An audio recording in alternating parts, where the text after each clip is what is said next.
The science of wanting. Dopamine isn't about pleasure, it's about anticipation.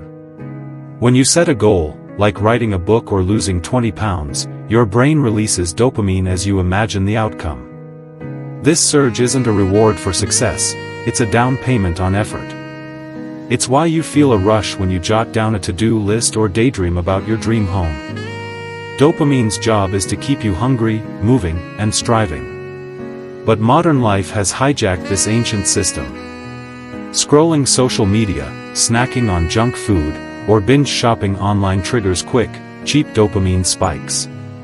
These shortcuts train your brain to prioritize instant gratification over hard-won achievement. Over time, your dopamine receptors dull, leaving you bored, unmotivated, and addicted to low-effort rewards. The goal's dopamine loop. To reclaim your motivation, you must align dopamine with meaningful progress. Studies show that goal setting activates the nucleus accumbens, the brain's reward hub, releasing dopamine in proportion to the challenge's difficulty. The bigger the goal, the bigger the chemical payoff, but only if you structure it right. Take the 1970s rat experiment by neuroscientists Olds and Milner. Rats pressed a lever to receive a dopamine-triggering electrical stimulus to their brains. They became so addicted to the lever that they neglected food, sleep, and survival. Humans aren't so different. Without intentional goals, we'll press our own easy dopamine levers, e.g., TikTok, sugar, until we're numb to real achievement. How to hack dopamine for success. Set micro goals. Break big dreams into daily wins.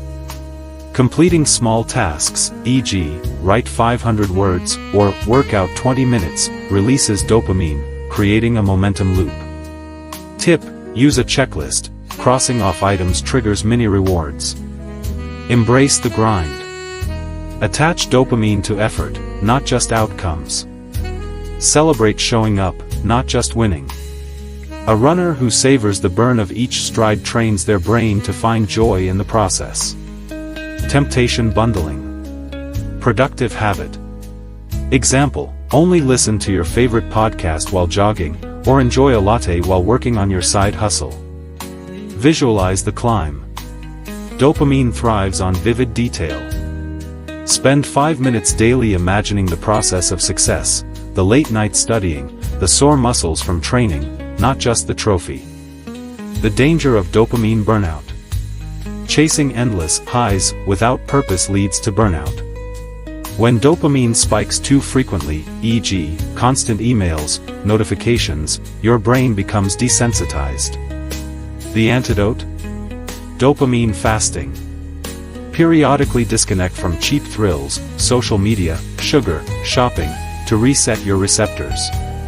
Use the downtime to reflect on long-term goals. Your brain will recalibrate to seek deeper rewards. Your brain on legacy. Dopamine isn't just about personal gain. Studies show that altruistic goals, helping others, contributing to a cause, trigger dopamine and serotonin, creating a sustained sense of purpose. When you align your ambitions with service, you tap into a neural, double payoff that fuels resilience. Think of Elon Musk's Mars colonization vision. Whether you agree with him or not, his ability to frame audacious goals, and rally others, hinges on dopamine-driven storytelling. He doesn't just sell rockets, he sells a dopamine-inducing future. Rewrite your reward system. Your brain is a goal-chasing machine. Feed it junk food, and it'll crave junk. Feed it purpose, and it'll crave growth. Start today. Define one North Star goal, e.g., build a business or run a marathon. Break it into daily dopamine microdoses, e.g., land one client or run 2 miles. Celebrate effort, not just outcomes. Remember, dopamine is your ally, not your master. Wield it wisely, and you'll transform from a pleasure seeker into a purpose-driven force. Imagine a toddler taking their first steps. They wobble, fall, and crash to the floor dozens of times. Yet, with each tumble, their brain scribbles furious notes: adjust balance, tighten core, try again. This is failure in its purest form, not defeat, but a neural blueprint for mastery. Your brain doesn't just tolerate failure, it craves it. Every mistake, setback, and wrong turn is a catalyst for growth, a signal to your neurons: upgrade, adapt, evolve. The neuroscience of stumbling. When you fail, your brain doesn't shut down, it lights up. The anterior cingulate cortex, ACC, your brain's mistake detector, fires an alarm the moment things go awry. This triggers a surge of attention and problem-solving activity in the prefrontal cortex, while simultaneously releasing brain-derived neurotrophic factor, BDNF, a protein that repairs and strengthens neural connections. Failure isn't just feedback, it's fertilizer for your mind. Consider the story of James Dyson. Before creating the world's first bagless vacuum, he built 5,127 prototypes that failed. Each failure wasn't a dead end, it was a neural roadmap. With every iteration, his brain eliminated flaws, refined designs, and inched closer to breakthrough. Modern MRI scans reveal that serial innovators like Dyson have hyperactive ACCs and prefrontal cortices. Their brains treat failure as data, not disaster. Why your brain needs friction. Comfort is the enemy of growth. When you avoid risks, your brain's error correction systems go dormant. But when you embrace challenges, you force your neurons to forge new pathways. A Harvard study found that students who struggled with complex math problems, and initially failed, showed 300% more neural activity in learning-related regions than those who aced easy tasks. Difficulty, not ease, is the true driver of intelligence. Even in nature, failure is evolutionary fuel. Baby eagles learn to fly by falling from the nest. If they never risk the plunge, their wings atrophy. Your brain operates the same way: no friction, no flight. How to fail forward. Reframe failure as brain food. When you stumble, say, "This is my ACC working. My brain is growing." This simple shift turns panic into curiosity. Practice strategic persistence. After a setback, ask, "What did my brain just learn?" Extract one lesson, then iterate. Thomas Edison didn't see 1,000 failures, he found 1,000 ways not to build a light bulb. Celebrate near wins. A study of Olympic athletes found that silver medalists who focused on almost winning gold trained harder and improved faster than those who settled for good enough. Near wins prime your brain for eventual victory. Embrace the 24-hour rule. When failure stings, give yourself 24 hours to grieve, then pivot to problem solving. This balances emotional processing with action. The Phoenix Effect. J.K. Rowling's Harry Potter manuscript was rejected 12 times. With each no, her brain's prefrontal cortex sharpened her pitch, deepened her characters, and refined her resolve. When Bloomsbury finally said yes, her neural networks were battle-tested and ready for success. Failure doesn't define you, it refines you. Every time you fall, your brain rewires itself to leap higher next time. Your turn to rise. The world's greatest innovators, artists, and leaders aren't fearless, they're failure-hungry. They know that each stumble is a stepping stone, each no a nudge toward yes. Your brain is wired to thrive in the arena of trial and error. So stop playing it safe. Ask yourself, what would I attempt if I knew failure was fuel? Write that book. Launch that idea. Pitch that client. Your ACC is waiting to light up, your BDNF ready to rebuild you stronger. Remember, a smooth sea never made a skilled sailor. And a life without failure never made a resilient mind. Every word you speak, aloud or silently, is a command to your brain. I'm terrible at this. I'll never succeed. I can't handle it.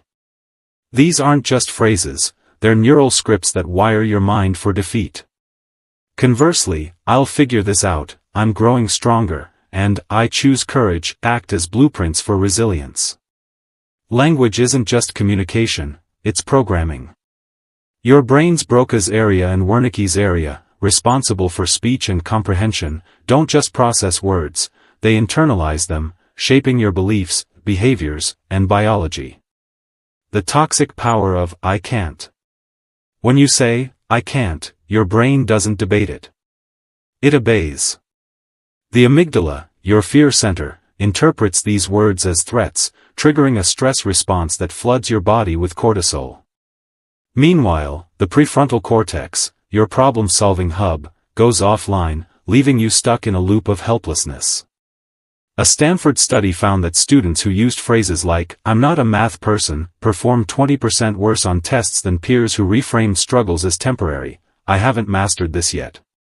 Words don't just reflect your state, they create it. Even subtle language shapes your brain's architecture.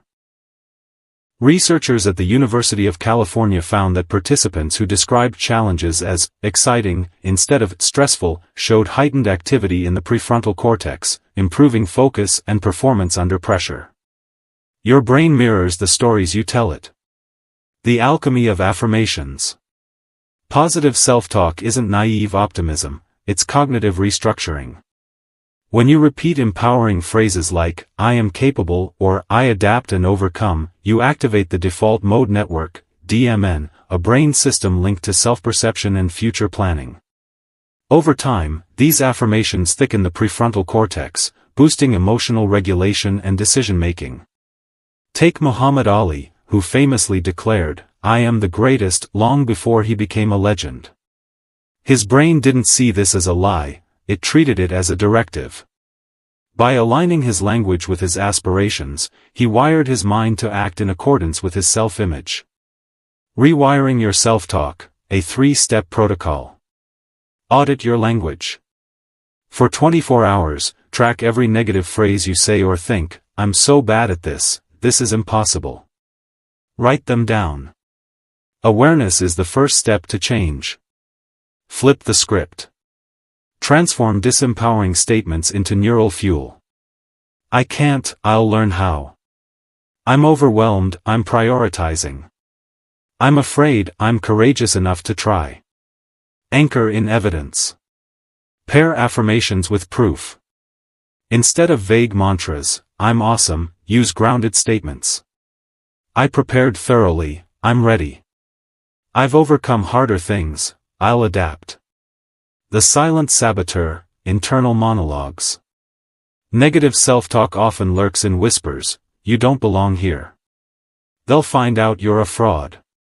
This inner critic isn't harmless, it's a neural arsonist, burning down your confidence synapse by synapse. To silence it, practice thought substitution, interrupt toxic monologues with a loud, mental or verbal, stop, followed by a deliberate shift to constructive language. A Harvard neurosurgery study revealed that patients who practiced positive self-talk before operations had lower cortisol levels and faster recovery times. Their brains literally healed better because their words told them to. Your words are spells, cast wisely. Language is the bridge between your current self and the person you're becoming. When poet Maya Angelou wrote, "Words are things. They get in your walls and your wallpaper," she captured a neurological truth. Repetitive language embeds itself in your neural circuitry, altering how you think, feel, and act. Start today. Write a power phrase, e.g., "I am unstoppable," on your mirror. Silence gossip and complaints, they rewire your brain for negativity. Speak to others' potential, and watch your own mindset rise in tandem. Your brain is always eavesdropping. Give it a script worth following. Imagine your brain as a bustling city by day, cars honking, ideas flashing like neon signs, decisions firing like construction crews. Now picture nightfall, streets empty, lights dim, and a silent army of workers sweeping debris, repairing roads, and restocking stores. This is sleep. Far from downtime, it's your brain's secret weapon for learning, creativity, and resilience. Sacrifice sleep, and you're not just tired, you're robbing your mind of its nightly revolution. The science of sleep, your brain's night shift. During sleep, your brain cycles through two critical phases. Deep, slow wave, sleep, the brain's janitor. It clears metabolic waste, like beta amyloid, linked to Alzheimer's, consolidates memories, and strengthens neural connections. This is when facts you learn today become etched into long-term storage. REM sleep, the brain's artist. In this phase, your mind weaves unrelated ideas into creative insights. Ever solve a problem in a dream? REM also processes emotions, stripping painful memories of their sting. A Harvard study found that participants who slept after learning a task improved performance by 20 to 40% compared to those who stayed awake. Your brain doesn't shut off when you do, it's busy transforming yesterday's chaos into tomorrow's genius. The cost of sleep debt. Skimp on sleep, and your brain pays a tax. Amygdala hijack. Sleep deprivation spikes amygdala activity by 60%, turning minor stressors into meltdowns. Ever snapped over a spilled coffee after a sleepless night? Blame your primal, unrest brain. Prefrontal cortex shutdown. The CEO of your brain, responsible for decision-making and focus, becomes sluggish. One all-nighter drops cognitive performance to the level of a 0.1% blood alcohol concentration, legally impaired. Creativity famine. Without REM sleep, your brain can't connect distant ideas.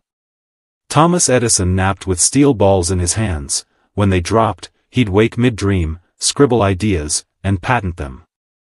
How to master the art of sleep. Protect your circadian rhythm. Go to bed and wake at the same time daily, even weekends. Light exposure at sunrise resets your internal clock, boosting alertness. Create a brain buffet before bed. Avoid blue light, phones, TVs, 90 minutes pre-sleep. Instead, read, journal, or practice gratitude. These activities spike serotonin, priming your brain for restorative sleep. Nap like a pro. A 20-minute power nap reboots focus. Ask NASA, they use naps for astronauts. Avoid 30 to 60-minute naps, they trap you in deep sleep grogginess. Eat for sleep. Magnesium-rich foods, spinach, almonds, and tryptophan, turkey, oats, boost GABA, a neurotransmitter that calms neural chatter. Sleep your way to success. Ariana Huffington collapsed from exhaustion in 2007, breaking her cheekbone. That wake-up call led her to champion sleep as the foundation of productivity.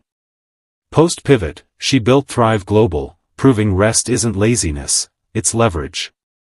Elite athletes like LeBron James prioritize 12-hour sleep cycles to optimize performance. Your brain is no different. Every hour of sleep is an investment in tomorrow's focus, emotional grit, and innovative leaps. Your invitation to revolutionize rest. Tonight, don't just go to bed. Step into your brain's nightly lab, where memories are sharpened, ideas fused, and fears dissolved. The world glorifies hustle, but true greatness thrives in the balance between fire and stillness.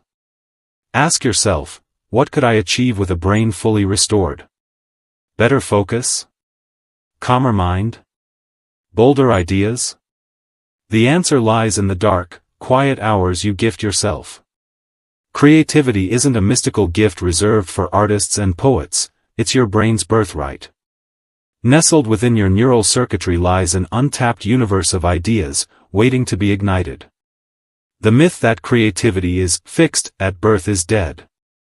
Neuroscience reveals it's a muscle, one that thrives on curiosity, courage, and deliberate practice.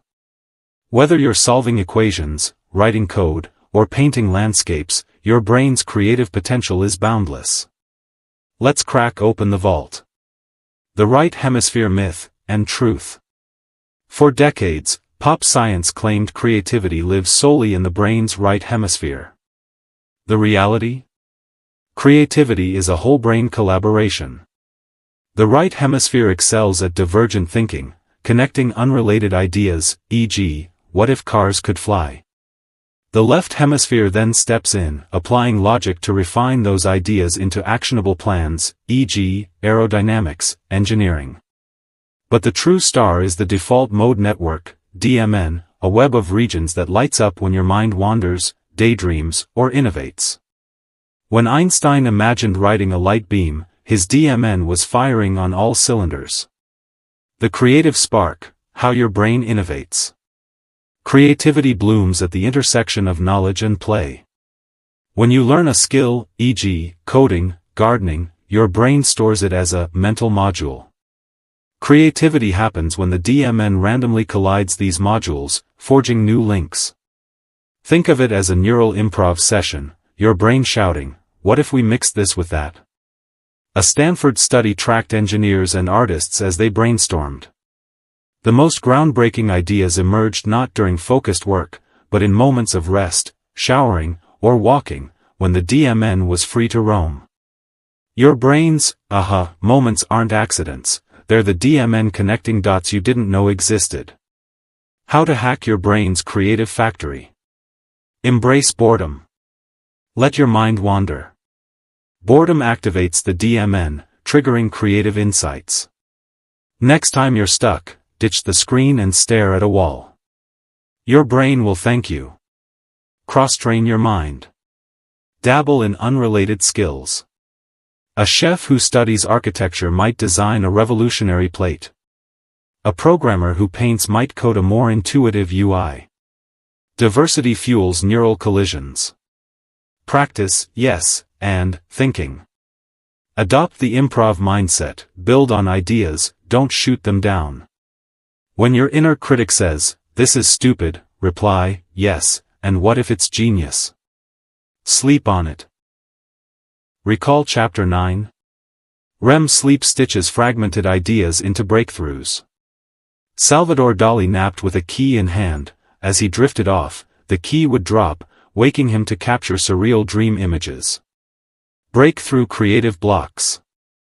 Writer's block, artist's block, innovator's block, they're all brain freezes caused by overactive prefrontal cortices. When you obsess over perfection, the DMN gets silenced. To thaw.